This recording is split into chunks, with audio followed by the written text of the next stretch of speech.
Hello students, कैसे हो आप सब? बढ़िया। तो स्टूडेंट्स, आज हम लोग पॉलीमर्स के बारे में पढ़ेंगे और पॉलीमर्स के पढ़ेंगे क्लासिफिकेशन। तो चलिए आज हम लोग नोट करते हैं। फटाफट कॉपी और कलम निकाल लीजिए और हमारे साथ नोट कीजिए। आज का टॉपिक हम लोग नोट करते हैं classification of polymers. Classification of polymers according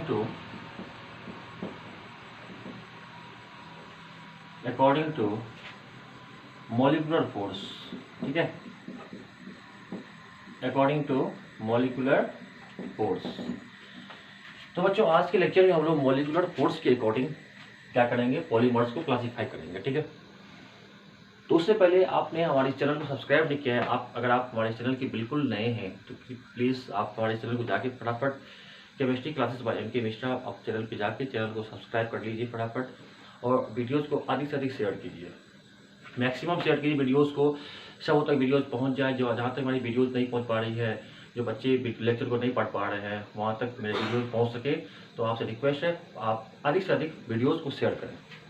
चलिए आज बच्चों हम लोग स्टार्ट करते हैं मॉलिकुलर फोर्स के अकॉर्डिंग। ठीक है, मॉलिकुलर फोर्स के अकॉर्डिंग हम लोग क्या करेंगे आज हम लोग, तो पॉलीमर्स को हम लोग क्लासीफाई करेंगे। ठीक है, तो पॉलीमर्स का क्लासिफिकेशन हम लोग कर रहे हैं बच्चों मॉलिकुलर फोर्स अकॉर्डिंग।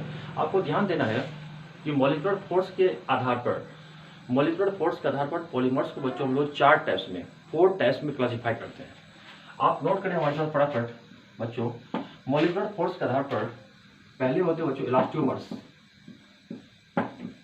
तो पहला होते हैं इलास्टोमर्स। ठीक है, फर्स्ट इलास्टोमर्स। तो जो सेकेंड होते हैं फाइबर्स। सेकेंड बच्चों लिखे नोट करेंगे फाइबर्स। जो थर्ड हो जाएंगे थर्मोप्लास्टिक पॉलीमर्स। Thermosetting polymers.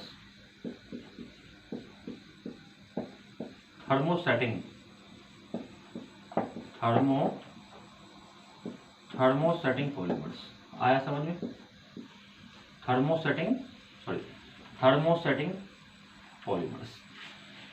तो मॉलिकुलर फोर्स के आधार पर बच्चों हम लोग पॉलीमर्स को 4 टाइप्स में क्लासिफाई करते हैं। बच्चों अपना पहला इलास्टोमर्स है। Elastomers, fibres, thermoplastic polymers and at last thermosetting polymers. This is very very important topics and यहाँ से क्वेश्चन हमारे बोर्ड एग्जाम्स में आते ही हैं।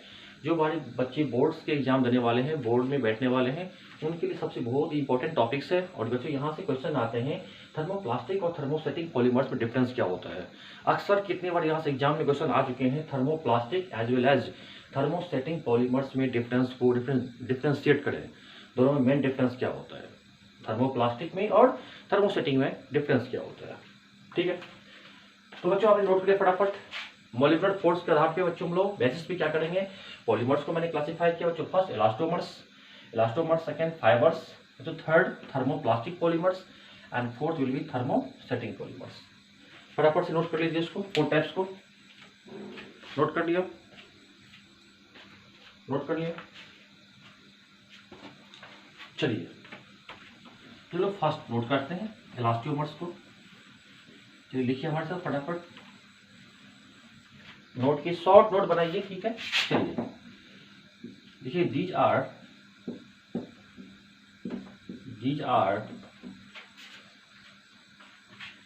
rubber like solids। These are rubber like solids having weak interaction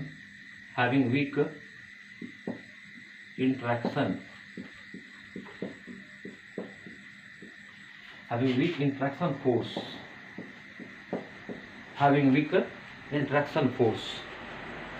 बच्चों पहली बात, इलास्टोमर्स होता क्या? इलास्टोमर्स ऐसा बच्चों पॉलीमर्स है जो आपको रबर लाइक होते हैं, यानी ये सॉलिड फॉर्म में तो होते हैं।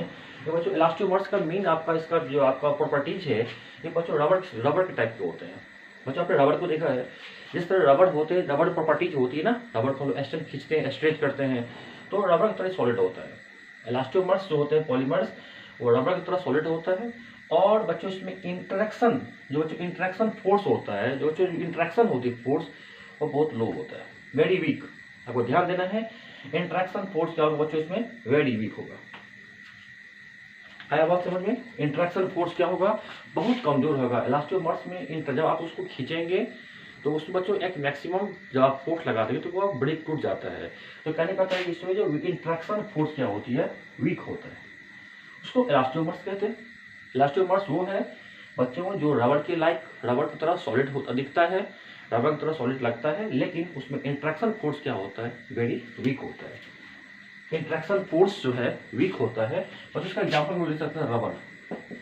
रबड़ बच्चों, रबड़ जो है वो किस में आते हैं, इलास्टोमर्स में आते हैं, और रबर्स में बच्चों आपका इंटरेक्शन फोर्स वीक होता है। क्योंकि एग्जाम में क्वेश्चन आते हैं रबड़ में इंटरेक्शन फोर्स कैसा होता है, या स्ट्रांग होता है या वीक होता है। तो आप ध्यान देंगे रबड़ का जो बच्चों इंटरेक्शन होगा, फोर्स जो होते हैं वो बच्चों वीक होते हैं। आया समझ में? नोट कर लिया इसको, इलास्टोमर्स को हमने नोट कर लिया फर्स्ट। चलिए चलो सेकंड देखते हैं, ठीक है, फाइबर्स को। चलिए आइए हमारे साथ लिखे, फाइबर्स को लिखते हैं। चलिए दूसरा क्या नोट करेंगे, फाइबर्स। फाइबर्स बच्चों, ये फाइबर्स क्या होता है, पहली बात देखो, जो फाइबर जब जो होगा स्ट्रॉन्ग क्या होगा बच्चों, स्ट्रॉन्ग होगा। इसमें लिखेंगे हम लोग स्ट्रॉन्ग, टफ, टफ भी होता है, एंड अब देखना है इसमें इंटरेक्शन फोर्स बच्चों किस टाइप का होगा, एंड स्ट्रॉन्ग इंटरेक्शन फोर्स। पहली बात तो इसमें इंटरेक्शन फोर्स की बात करें तो बच्चों इसमें इंटरेक्शन फोर्स स्ट्रॉन्ग होता है, स्ट्रॉन्ग तो होगा, और बच्चों टफ भी होगा, काफी कड़ा होगा, स्ट्रॉन्ग भी होंगे फाइबर्स, और साथ साथ इसमें इंटरेक्शन फोर्स जो प्रेजेंट होंगे वो स्ट्रॉन्ग हो जाएंगे फाइबर्स में। बच्चों इलास्टोमर्स में इंटरेक्शन फोर्स वीक था, और यहाँ फाइबर्स की अगर बात करें तो फाइबर्स में इंटरेक्शन फोर्स जो है, जो आकर्षण फोर्स बल है, वो थोड़ा बहुत स्ट्रॉन्ग हो जाता है। अब स्ट्रॉन्ग है तो ये जल्दी बच्चों क्या होगा, ये आपका क्या होंगे, ये आपके ब्रेक नहीं होंगे, काफी टफ होगा। एक्चुअली इसमें लिखा है स्ट्रॉन्ग है, टफ है, इंटरेक्शन फोर्स स्ट्रॉन्ग है, तब तो ये आपको फाइबर कहा जाता है। बात समझ में? बच्चों इसमें आप लोग एग्जाम्पल नोट करेंगे इसका। नायलॉन में बच्चों फाइबर्स में जो आते हैं बच्चों, आप नोट कीजिए, बहुत ही शानदार एग्जाम्पल। नायलॉन बच्चों 6 आता है बच्चों, एग्जाम में क्वेश्चन आते हैं कि नायलॉन 6 ये कौन सा हमारा है पॉलीमर, तो आप ध्यान दें ये आते हैं फाइबर्स में। नायलॉन 6 बच्चों फाइबर्स में आते हैं। बच्चों नायलॉन 6 जो बच्चों होते हैं वो स्ट्रॉन्ग भी होता है, टफ मतलब हार्ड होता है, और साथ साथ बच्चों इसके बीच जो बच्चों इंटरेक्शन फोर्स होती है वो कहीं ना कहीं हार्ड होती है, प्रबल मजबूत होती है, स्ट्रॉन्ग होती है, ठीक है। तो बच्चों इसको हम लोग फाइबर्स में रखते हैं। तो nylon 6 comes in fibre. Nylon 6 बच्चों जो 6 है वो फाइबर्स में आता है, ठीक है। अब फाइबर्स का मेन जो आपका प्रॉपर्टीज है, स्ट्रॉन्ग होगा, टफ होगा, और उसके बीच जो आकर्षण बल होंगे, प्रबल होंगे, मजबूत होंगे, और बच्चों जल्दी ये ब्रेकेज थोड़ा सा नहीं होता है, स्ट्रॉन्ग होता है। तो आप ध्यान देंगे नायलॉन जो बच्चों हमारा 6 है वो किस में आता है, फाइबर्स के आते हैं अंतर्गत। नोट कर लिया आपने, फटाफट से इसको नोट कर लो। फिर लो थर्ड में आते हैं थर्मोप्लास्टिक में, फटाफट से ले लो उसका स्क्रीनशॉट फटाफट। फाइबर्स का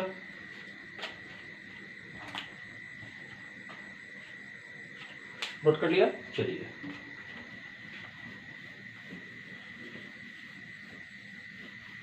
मुझे लोग थर्ड में आते हैं, देखिए जो थर्ड वाले थर्मोप्लास्टिक कहलाते हैं। थर्मोप्लास्टिक काफी इंपॉर्टेंट होते हैं, यहाँ से बच्चों कितने बार एग्जाम में क्वेश्चन भी आ चुके हैं। थर्मोप्लास्टिक, हाँ थर्मोप्लास्टिक पॉलीमर्स क्या होता है। देखिए पहली बार बच्चों थर्मोप्लास्टिक पॉलीमर्स वो होता है, इसमें इंटरेक्शन फोर्स की वैल्यू क्या होगी, इंटरेक्शन फोर्स कैसा होगा, वेरी वीक होगा या स्ट्रॉन्ग होगा या कैसा होगा। तो आपको ध्यान देना है इसमें इंटरेक्शन फोर्स किस टाइप का होगा। तो लिखेंगे इंटरेक्शन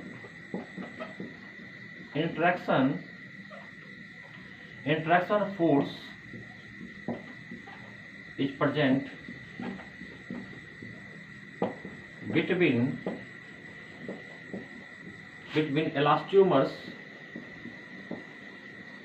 elastomers एंड फाइबर्स। आया समझ में? तो बच्चों इसमें इंट्रैक्शन फोर्स जो होते हैं, जो इंट्रैक्शन फोर्स की वैल्यू होती है वो बच्चों बीच का होता है, इलास्टोमर्स और फाइबर के बीच का। आप ध्यान देंगे थर्मोप्लास्टिक पॉलीमर वो होता है जिसमें इंट्रैक्शन फोर्स न ज्यादा हार्ड होता है न ज्यादा वेरी लो होता है, न जो मिडिल होता है। अब बच्चों मिडिल में क्या होगा, तो फाइबर और इलास्टोमर्स के बीच का इसका वैल्यू होगा इंट्रैक्शन फोर्स का। आई बात समझ में? तो ध्यान देना है थर्मोप्लास्टिक पॉलीमर्स वो होता है जिसमें इंट्रैक्शन फोर्स की वैल्यू क्या होगा, आपको इलास्टोमर्स और फाइबर के बीच का होगा। लिखेंगे thermoplastic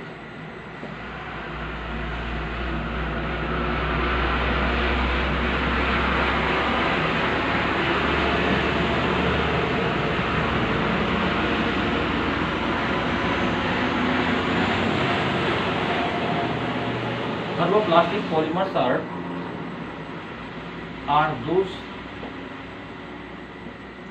those plastics which can be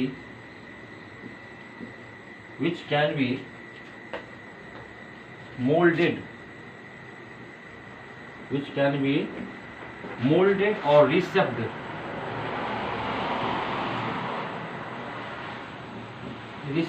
upon heating। Upon क्या होगा? बच्चों थर्मोप्लास्टिक का सबसे बड़ा प्रॉपर्टीज है बच्चों, जो उसको आप गर्म करो तो सॉफ्ट हो जाएगा। थर्मोप्लास्टिक आता है पॉलीमर्स, ऐसा पॉलीमर्स बच्चों इंट्रैक्शन फोर्स तो मैंने आपको बता दिया, इंट्रैक्शन फोर्स मिडिल होगा, इलास्टोमर्स और फाइबर के बीच का होगा।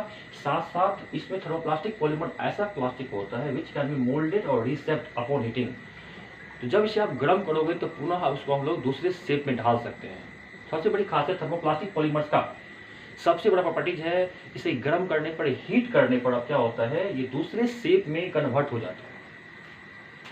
दूसरे शेप में क्या होता है, ये कन्वर्ट हो जाता है, रीसेप्ड और मोल्डेड। आप जिस शेप में चाहोगे उस शेप में इसे कन्वर्ट कर सकते हो। It means this is the properties of thermoplastic polymer. Thermoplastic polymer कहता है आप इसे हीट करने पर क्या कर सकते हैं, जिस डिजायर्ड शेप में चाहोगे उस डिजायरेबल शेप में आप इसको कन्वर्ट कर सकते हैं, which can be molded और reshaped upon heating। अगर आपने इसको गर्म किया तो क्या हो जाएंगे, आप जिस शेप में इसको चाह रहे हो बनाना ना, उस शेप में आप इसे कन्वर्ट आसानी से इजीली वे में ही हो सकता है। तो कहीं न कहीं ये थर्मोप्लास्टिक पॉलीमर्स की सबसे अच्छा प्रॉपर्टीज है। और आपको ध्यान देना है, इसका इंट्रैक्शन फोर्स की बात करें तो ये इलास्टोमर्स और फाइबर के बीच का होता है। अगर इसका एग्जाम्पल बच्चों लिए एग्जाम्पल हम बताओ क्या होगा, इसका ध्यान देंगे बच्चों। पीवीसी का पॉलीविनाइल क्लोराइड, आप ध्यान देंगे PVC is the most common example, PVC is the most common example of thermoplastic polymers. Exam में क्वेश्चन आते हैं पीवीसी कौन सा पॉलीमर्स है, थर्मोप्लास्टिक और थर्मोसेटिंग। तो आपको ध्यान देना है PVC polyvinyl chloride is the thermoplastic polymer always. This is very important question and objective question, MCQ question. तो यहाँ से ऑब्जेक्टिव क्वेश्चन आते हैं पॉलीविनाइल क्लोराइड किस पॉलीमर्स के अंतर्गत आते हैं, थर्मोस्टेटिंग में आते हैं भी थर्मोप्लास्टिक में आते हैं। तो आपको ध्यान देनी है यहाँ पे कि पीवीसी जो आते हैं पॉलीविनाइल क्लोराइड, ऑलवेज आपको ध्यान देनी है ये हमारा थर्मोप्लास्टिक पॉलीमर्स में ही आएगा। इसमें 100% कोई दुमत नहीं है, polyvinyl chloride is the example of thermoplastic polymers. बच्चों अगर आप नोट करें तो मैं बता रहा हूं आपको पॉलीस्टाइरीन, ये बच्चों एक और होते हैं पॉलीस्टाइरीन। बच्चों पॉलीस्टाइरीन भी जो बच्चों होते हैं वो आपको थर्मोप्लास्टिक पॉलीमर्स की एग्जांपल है, जिसे गर्म करने पर सॉफ्ट हो जाता है। और बच्चों हीट अगर उसको गर्म करेंगे तो उसको हम लोग फिर डिजायर्ड शेप में कन्वर्ट कर सकते हैं, जिस शेप में चाहेंगे उसे हम लोग उस शेप में इसको ढाल सकते हैं। आया बात समझ में, गर्म करने पर। तो ध्यान देंगे ये थर्मोप्लास्टिक पॉलीमर्स है। आप फटाफट से इसका स्क्रीनशॉट ले लीजिए।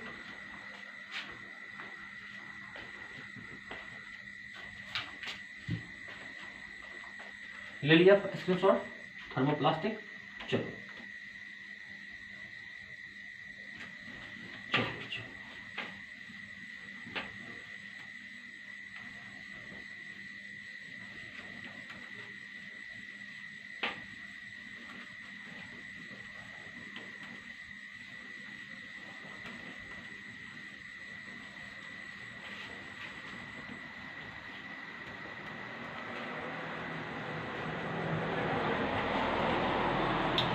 और fourth next last thermosetting polymer.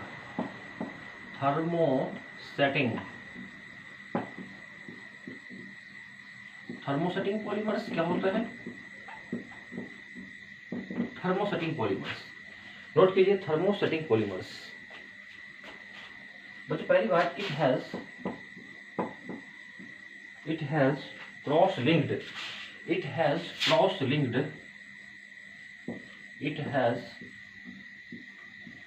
Cross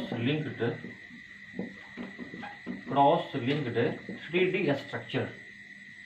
क्या होगा? Cross linked 3D structure. आया बात समझ में? This structure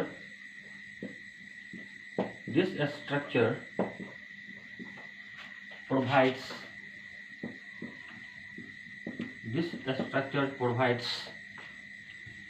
these polymers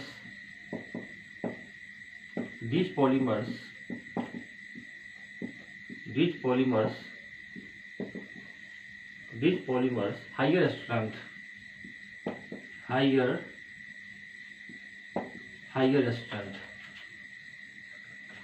and breakage resistance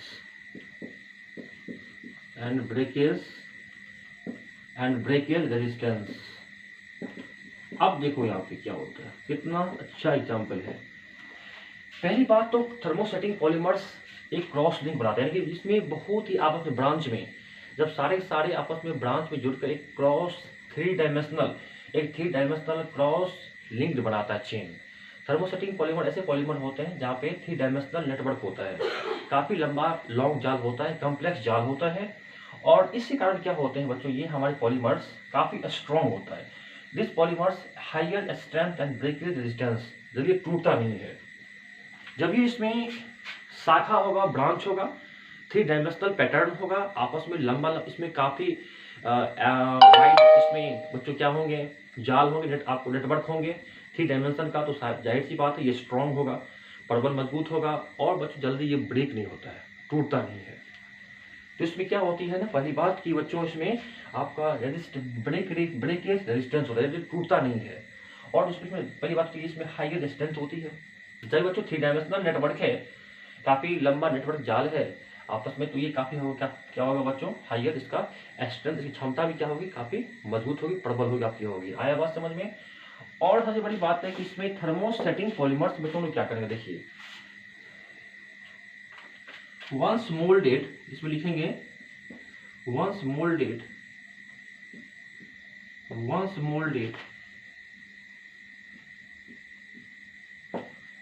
cannot be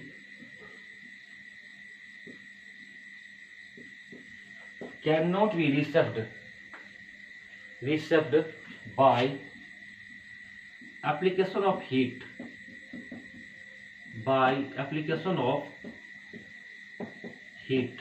तो बच्चों इसको ध्यान देना है।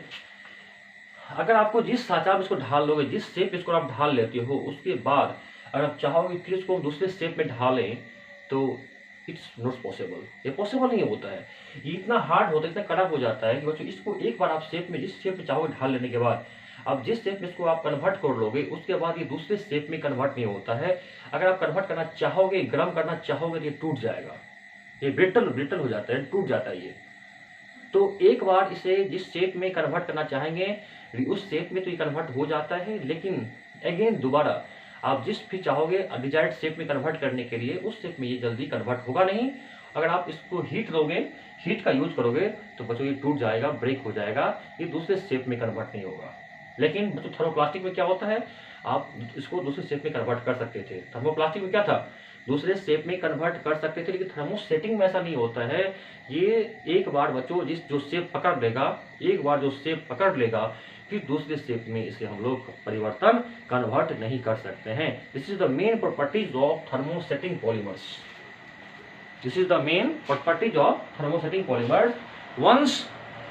Once molded cannot be received by application of heat। इसे गर्म करने पर पुनः दोबारा इसको हम दूसरे शेप में कन्वर्ट नहीं कर सकते। बस इसका एक अच्छा एग्जांपल है, आप याद कीजिएगा, बेकेलाइट। तो नोट कीजिए बेकेलाइट। बच्चों बेकेलाइट एक अच्छा एग्जाम्पल है। बेकेलाइट बच्चों है इसका अच्छा एग्जाम्पल है, याद रखना bakelite is the thermosetting polymer. Exam में क्वेश्चन आते हैं बेकेलाइट कौन सा पॉलीमर है, तो आप ध्यान देंगे bakelite is the thermosetting polymer. फटाफट से आप नोट कर लीजिए इसको।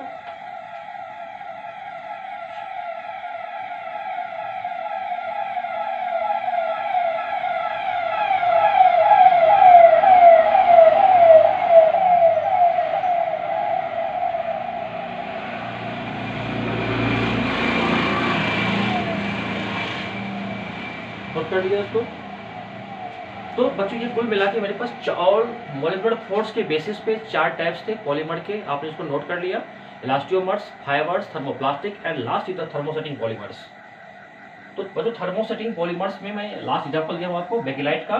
बच्चों आप याद रखना एक और आता है मेलामाइन।